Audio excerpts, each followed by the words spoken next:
হয়েছেটা কি? আর বলবেন না মহারাজ, আমার গিন্নি চলে যাওয়ার পর থেকে তো হাত পুড়িয়ে খাই। আজকে সত্যি সত্যি রান্না করতে গিয়ে হাত পুড়ে গেছে, তাই তো? হ্যাঁ মহারাজ, আপনি একদম ঠিক ধরেছেন। বেশ, বুঝলাম, কিন্তু এখনো গোপাল এলো না। মহারাজ, আপনার জন্য একটা পত্র এসেছে। কই কই দেখি।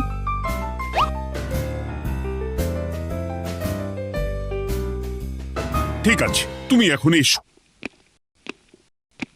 কিসের পত্র মহারাজ? দাঁড়াও, আগে গোপাল আসুক, তারপর বলছি। এই তো চলে এসেছি মহারাজ। দেখুন, আজকেও দেরি।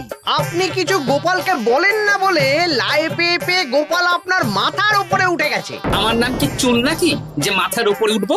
আপনিও পারেন বটে। আমার নিজেরটাকেই চুল নেই। বাদ দাও, শোনো, আমি একটা নিমন্ত্রণ পত্র পেয়েছি। পাহাড়পুর রাজ্যের জমিদার বল্লভ নারায়ণ আমাকে নিমন্ত্রণ করেছেন। এ তো বেশ সুসংবাদ মহারাজ। পাহাড়পুর অপূর্ব সুন্দর রাজ্য, আপনি ঘুরে আসুন মহারাজ। না না না না না, আমি একা যাব না, তোমাকেও যে যেতে হবে। আজ বিকেলেই বেরোবো, তুমি জামা কাপড় গুছিয়ে রেখো। এ আমার পরম সৌভাগ্য মহারাজ। এ কি মহারাজ, গোপাল কেন যাবে? আমি কি দোষ করেছি? আমাকেও নিয়ে চলুন। না না না, তুমি রাজ্যের মন্ত্রী, আমি বেশ কিছুদিন থাকবো না, তাই রাজ্যটা তোমাকেই সামলাতে হবে। আচ্ছা আচ্ছা, আপনি তো রানীমাকেও নিয়ে যেতে পারতেন। আমি কোথায় কাকে নিয়ে যাব সেটা আমার একান্তই ব্যক্তিগত ব্যাপার। তুমি বেশি বোঝাতে এসো না মন্ত্রী। বেশ।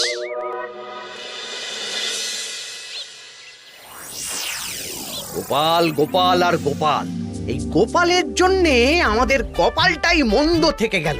মন্দ না, বলুন বন্ধ থেকে গেল। সব সুযোগ ওই গোপাল পাবে, আর আমাদের বেলা ছাই। আজকেও গোপাল রাজসভায় দেরি করে এলো, তবুও বেটাকে মহারাজ কিছু বললেন না। বলবে কি? উল্টে মহারাজই তো গোপালকে ঘুরতে নিয়ে যাচ্ছেন। পাহাড়পুরে গিয়ে ভালো মন্দ আহার করবে গোপাল, আর আমি রাজ্য পাহারা দেব। হ্যাঁ, ঘেন্না ধরে গেল এই জীবনে। গোপাল যতদিন আছে ততদিন কিন্তু আমরা ওই ফুলে ফেপে উঠতে পারবো না। গোপালের যেন 7 খুন মাপ। আমরা তো বানের জলে ভেসে এসেছি। আপনি তো গোপালকে তাড়ানোর অনেক চেষ্টা করেছেন, কিন্তু কিছুতেই কিছু হয়নি। হবে কি করে? গোপালের একে ওই ক্ষুরোধার বুদ্ধি, তারপর মহারাজের উপর অগাধ বিশ্বাস, দুটো মিলেমিশে এক হয়ে গেছে। মাঝে মাঝে তো মনে হয় বেটাকে মেরেই ফেলি। আমার দু চক্ষের বিষ।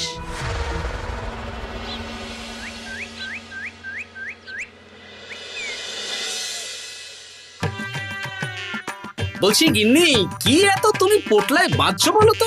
এত দূরের রাস্তা, তাই শুকনো খাবার ভালো করে বেঁধে দিচ্ছি। হ্যাঁ, তা কি কি দিয়েছো শুনি? ভিজে চিড়ে দিয়েছি, মুড়ি, নারকোল কুচো, চিনি দিয়েছি। হ্যাঁ, ব্যাস, আর কিচ্ছু দিতে হবে না।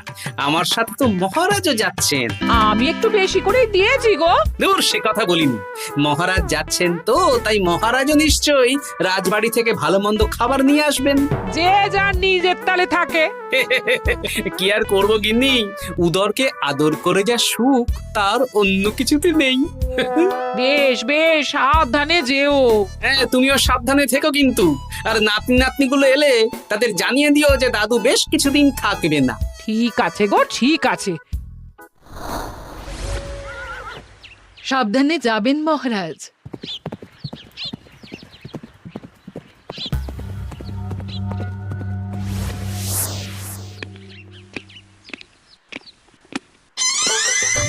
তুমি হুটহাট করে কোথায় চলে যাও বলো তো? আমি বিকেলে তোমার জন্য মুচমুচে বেগুনি ভেজেছি। সে ঠিক আছে, কিন্তু তোমাকে এখন রান্নাঘরে থাকলে হবে না গিন্নি। ও মা, রাতের খাবার কে করবে শুনি? আমি তো এখন একটু একটু রান্না শিখে গেছি। এখন তোমাকে অন্য কাজ করতে হবে। কি কাজ? শোনো, বুঝতে পেরেছো তো? একদম জলের মতো পরিষ্কার বুঝে গেছি। তাহলে আর দেরি না করে যাও।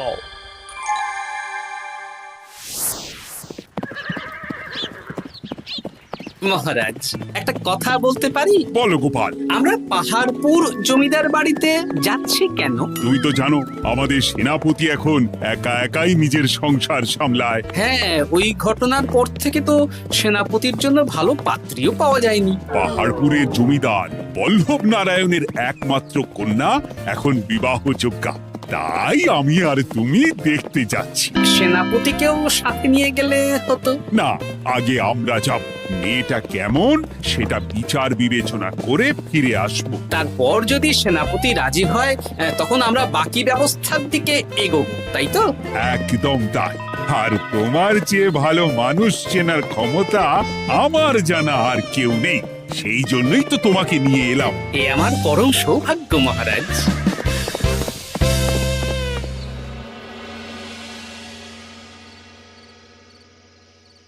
প্রণাম রানীমা। আরে মন্ত্রী গিন্নি যে, বলো বলো। এই কিছু বেগুনি ভেজেছি, তাই আপনার জন্য নিয়ে এলাম রানীমা। সরলা, তুমি ওটা রান্নাঘরে নিয়ে যাও। আচ্ছা রানীমা। মা, এই গয়নাটা পরে কি সুন্দর লাগছে আপনাকে। নতুন নিলেন? না না, বছরখানেক আগে বিবাহ বার্ষিকীতে মহারাজ গড়িয়ে দিয়েছিলেন। একটা কথা বলবো রানীমা? বলো না, কি বলবে? আমার মনে হয় আপনাকে আমাদের মহারাজ না আর আগের মতন ভালোবাসেন না। এই কি কথা বলছো তুমি? খোলা চোখে যা মনে হয় তাই বলেছে রানীমা। এই দেখুন না, মহারাজ হঠাৎ পাহাড়পুরে ঘুরতে চলে গেলেন আর আপনাকে নিয়ে গেলেন না। নিশ্চয়ই কোনো কাজ আছে, তাই আমাকে নিয়ে যাননি। ওই তো, এত ছাড় দিয়েছেন বলেই তো পার পেয়ে বসেছে। অপরাধ নেবেন না রানীমা। মহারাজ সব ব্যাপারে শুধু গোপাল আর গোপাল, কিন্তু বাড়িতে যে আপনিও আছেন সেটা মহারাজ খেয়ালই করেন না। আসলে গোপালকে মহারাজ খুবই স্নেহ করেন তো। আপনি আগে না গোপাল আগে? পাহাড়পুর তো এত সুন্দর জায়গা, চারিদিকে পাহাড়, পাহাড় থেকে নেমে আসছে নদী। ভাবুন আপনাকে মহারাজ নিয়ে যেতেন যদি। সত্যি তো, আমাকে তো মহারাজ নিয়ে গেলেন না। নিয়ে যাবেই বা কেন?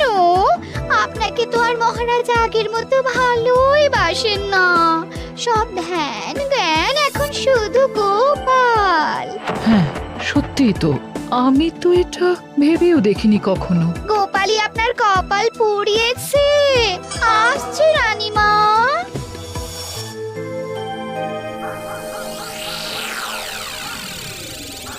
কি গো গিন্নি, আমি যেমন যেমন বলেছি তুমি তেমন তেমন রানীমাকে বুঝিয়েছো তো? হ্যাঁ হ্যাঁ, আমি একেবারে এমন ভাবে কানে পুষ্পমন্ত ঢেলেছি, রানীমার কান মাথা সব সব ভরে গেছে। এবার শুধু মাঝে মাঝে ইন্ধন জুগিয়ে যেতে হবে, বুঝলে? তারপরে তোমার পথের কাঁটা ফাঁকা হয়ে যাবে। আর একবার গোপাল সরে গেলেই আর কোনো চিন্তা নেই। দু হাত ভরে রোজগার করবে গো।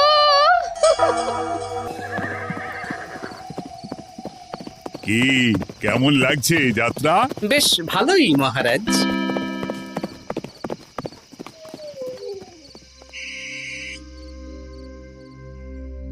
রানীমা, খাবার কি আমি এই ঘরে নিয়ে আসবো?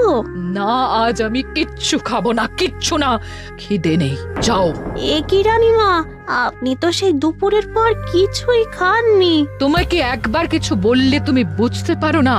বলেছি তো আমার খিদে নেই, আমাকে বিরক্ত করো না, যাও।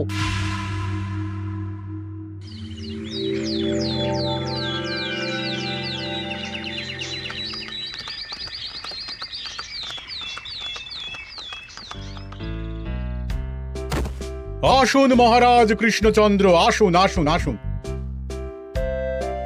কি সুন্দর জায়গায় পাহাড়পুর, মনে হচ্ছে বেশ কিছুদিন থেকে যাই। তা থেকে যান না। এখন যে কাজে এসেছি সেটা আগে করে নি, তারপর যদি সব ঠিকঠাক, তখন তো আবার আসতে হবে। তাও ঠিক। এই বিমলা মা, এদিকে আয়। এই নিন কমলা লেবুর শরবত। বেশ সুন্দরী দেখতে মহারাজ। নিজের মেয়ে বলে বলছি না, বিমলা সব কাজ নিজের হাতে করে। বাড়িতে পাঁচটা দাস দাসী আছে, তাদের কাজই করতে দেয় না। বাহ বাহ বাহ, ভালোই তো। আপনার মেয়েকে তো বেশ লক্ষ্মীমন্ত দেখতে। ও অনেক ছোটবেলায় মাকে হারিয়েছে, কিন্তু নিজের ইচ্ছে পড়াশুনো রান্না বান্না সব শিখেছে। যেমন হাতের রান্না তেমনই মাথায় বুদ্ধি। রান্না তো খেলেই বুঝতে পারবো। হ্যাঁ, আজ দুপুরে সব রান্না তো নিজের হাতেই করছে। আমি ওকে কিছু প্রশ্ন করতে চাই। দাঁড়িয়ে আছো কেন মা? বসো। মহারাজ, আপনার অনুমতি নিয়ে আমি বিমলাকে কিছু প্রশ্ন করতে চাই। করো না। আচ্ছা বিমলা, তোমার বয়স কত? আসছে শ্রাবণে আমি 19 বছরে পড়ব। আচ্ছা, শ্রাবণ মাসে জন্ম, বর্ষাকালে। বেশ বেশ। আচ্ছা বলো তো, মেঘের ডাকে জল ছেড়ে ডাঙায় উঠে পড়ে, মানুষ তাকে হাতে পেলে নিয়ে যায় ঘরে, এটা কি? কই মাছ। বাহ বাহ, এবার বলো তো, এমন কোন জিনিস যেটা একান্তই তোমার কিন্তু অন্যেরা বেশি ব্যবহার করে? আমার নাম। বাহ বাহ বাহ বাহ বাহ, খুব সুন্দর খুব সুন্দর। আপনার মেয়ের মাথায় বুদ্ধি আছে। আচ্ছা আচ্ছা, আরেকটা প্রশ্ন করব। বলো তো, একটা অঙ্ক পরীক্ষায় তোমার বাবা 100-তে 90 পেয়েছে, তুমি 100-তে 100 পেয়েছো, আর আমি 100-তে 95 পেয়েছি। তাহলে কে বেশি বুদ্ধিমান? আপনি বেশি বুদ্ধিমান। এমা, এটা তুই কি বললি রে? তুই তো 100-তে 100 পেয়েছিস, তাহলে তুই বেশি বুদ্ধিমান হবি না? না না, আমি হলে তো বুদ্ধিমতী হব। দারুণ দারুণ। জমিদার মশাই, আপনার মেয়ে সত্যি বুদ্ধিমান, না মানে বুদ্ধিমতী। এবার দুপুরের ভুরি ভোজটা খেলেই বুঝতে পারবো হাতের জাদু।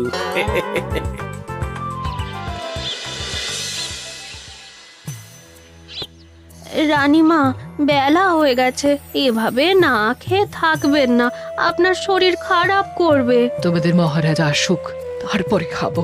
যতদূর জানি মহারাজ আগামীকাল সকালে ফিরবেন। বেশ, আমাকে একটু শরবত করে এনে দাও, আর কিছু খাবো না। আচ্ছা রানীমা।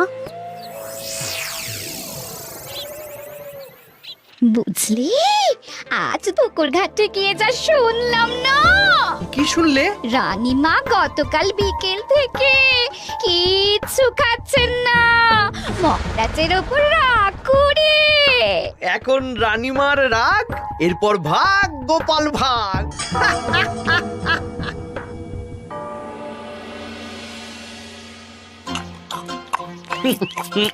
সত্যি বিমলা, তোমার হাতের রান্নার কোনো তুলনা নেই মা। আমাদের সেনাপতি তাহলে আর হাত পুড়িয়ে রান্না করবে না বলছো? সে যদি কর্তাগিন্নিতে রাগারাগি হয় তখন। মা আমার লজ্জা পেয়েছে। তা আপনাদের কোনো আপত্তি নেই তো? কি যে বলেন, আপনার রাজ্যের সেনাপতি বলে কথা। বলছি, বিমলাকে তো আমাদের সেনাপতি দেখলো না, তাহলে বিমলার একটা তৈলচিত্র আছে, আমি আপনাকে বরং সেটা দেব, আপনি ওনাকে গিয়ে দেখাবেন। সেই ভালো হবে, আমাদের খুব পছন্দ হয়েছে। তাহলে সেনাপতি রাজি হলে আমরা বিবাহের তারিখ চিঠিতে জানিয়ে দেব। আচ্ছা মহারাজ।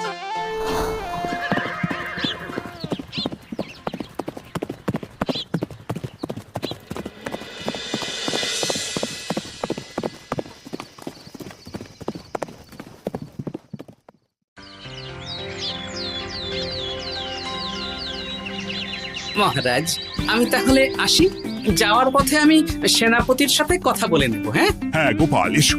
বেশ ভালোই কাটলো পাহাড়পুরে। হ্যাঁ মহারাজ, অনেক ধকল গেছে, যান গিয়ে বিশ্রাম নিন।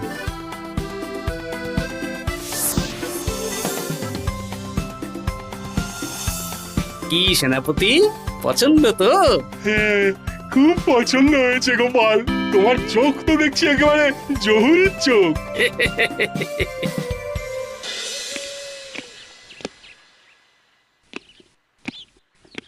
চিরটা কাল আপনি ওই গোপাল গোপাল করে কাটিয়ে দিন। কি হলো? রানীমা গত পরশু থেকে কিচ্ছু খাননি, গতকাল একটু শরবত খেয়েছেন শুধু। কেন, কি হয়েছে? দেখুন মহারাজ, সহ্যের একটা সীমা আছে। আরে আমার তো কিছুই মাথায় ঢুকছে না। মাথায় শুধু গোপাল থাকলে আমার কথা ঢুকবে কি করে মহারাজ? আপনি আমাকে আর আগের মতো ভালোবাসেন না মহারাজ। এসব কি বলছো রানী? ঠিকই বলছি, আপনি খেয়ালই করেননি যে আমি গলায় আপনার পছন্দের পান্নার হার পরেছি মহারাজ? আরে আমাকে বলার সুযোগ দেবে তো। দেখুন, আপনি পাহাড়পুরে ঘুরতে গেলেন, গোপালকে নিয়ে গেলেন। আমারও মনে হয় কোথাও ঘুরতে যাই মহারাজ। আরে গোপালকে নিয়ে যাওয়ার প্রয়োজন ছিল, তাই নিয়ে গেছি। গোপাল তো আপনার প্রিয়জন, তাই ওকেই আপনার প্রয়োজন। আমি তো কেউ না। দেখো, গোপাল আমার সব বিপদে আপদে পাশে থাকে, তাই ওকে ভরসা করি, সেটা তো তুমি খুব ভালো করে জানো। আজকের পরে হয় গোপাল থাকবে, না হলে আমি থাকবো। না না না, এ হতে পারে না। গোপালকে আমি সরাতে পারবো না, আর কাউকে সরানোর জন্য কোনো কারণ তো চাই। আর কারণ যদি আমি দিয়ে দিই? কি কারণ? আপনি গোপালকে বলবেন আমার সাথে আপনার ঝগড়া হয়েছে। বেশ, তাতে কি? আপনি গোপালকে বলবেন ও যেন আমাকে বলে আপনার কাছে ক্ষমা চাওয়ার জন্য, আর আমি ক্ষমা চাইবো না। ব্যাস, আপনি এই সামান্য কাজটা গোপালকে করতে না পারার জন্য ওকে তাড়িয়ে দেবেন, ওকে মাত্র 7 দিন সময় দেবেন। ব্যাস। ঠিক আছে, আমি এক্ষুনি গোপালকে ডেকে পাঠাচ্ছি। দেখো গোপাল, এখন যদি রানী আমার কাছে ক্ষমা না চায়, তাহলে কিন্তু আমি বাধ্য হব তোমাকে রাজসভা থেকে তাড়িয়ে দিতে। আচ্ছা মহারাজ, বুঝেছি। রানীমা আপনার কাছে ক্ষমা চাইবেন, কিন্তু তার জন্যে আপনাকে আমার কথা মতো কিছু কাজ করতে হবে মহারাজ। কি কাজ বলো? বুঝেছেন? হ্যাঁ। না গোপাল, আমি মহারাজের কাছে ক্ষমা চাইতে পারবো না। দেখুন রানীমা, আমার মনে হয় আপনার ক্ষমা চাওয়াই উচিত। পুরুষ মানুষের মন বলে কথা, যদি বেশি দিন আপনি মহারাজের সাথে এরকম তিক্ত সম্পর্ক রাখেন, তাহলে কিন্তু মহারাজের মন অন্যদিকেও চলে যেতে পারে। এমনিতেও কি গোপাল?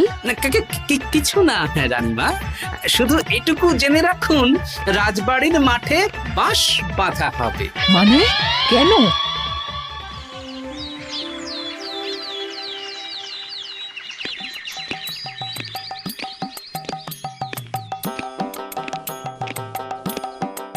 আসতে পারি মহারাজ? হ্যাঁ, এসো এসো। বলছি, আমি তাহলে জমিদার বাড়িতে বিবাহের দিনক্ষণ ওই চিঠি লিখে জানিয়ে দিচ্ছি। হ্যাঁ, জানিয়ে দাও গোপাল।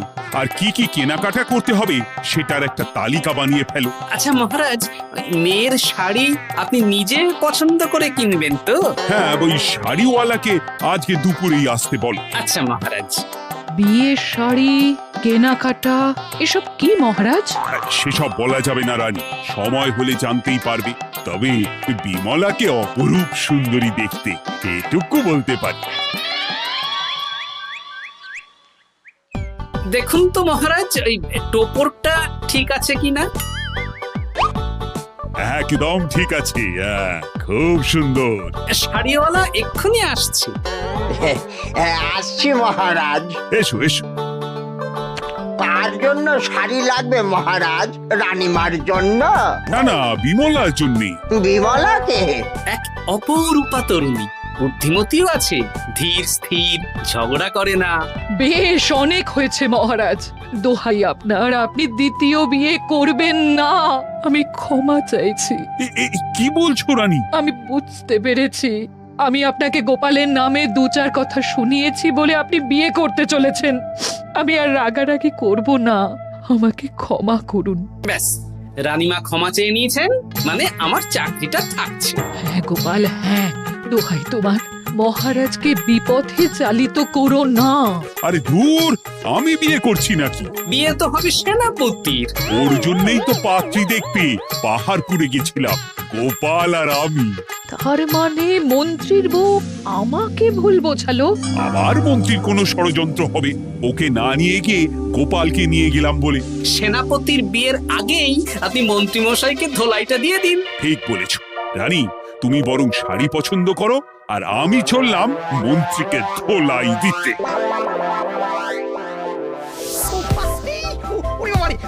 তুমি এত নীচ, তোমার গিন্নিকে দিয়ে রানীর কানে বিষ ঢালা? ভুল হয়ে গেছে, ক্ষমা করে দিন। এখন মন্ত্রীমশাই ভ্যাঁ করছেন, কদিন পরে সেনাপতির বিয়েতে প্যাঁ হবে ছাদনা তলায়।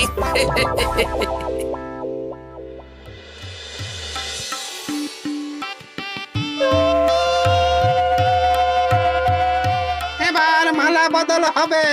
এবার বুঝবে মালার কি জ্বালা। কি বললে? হ্যাঁ?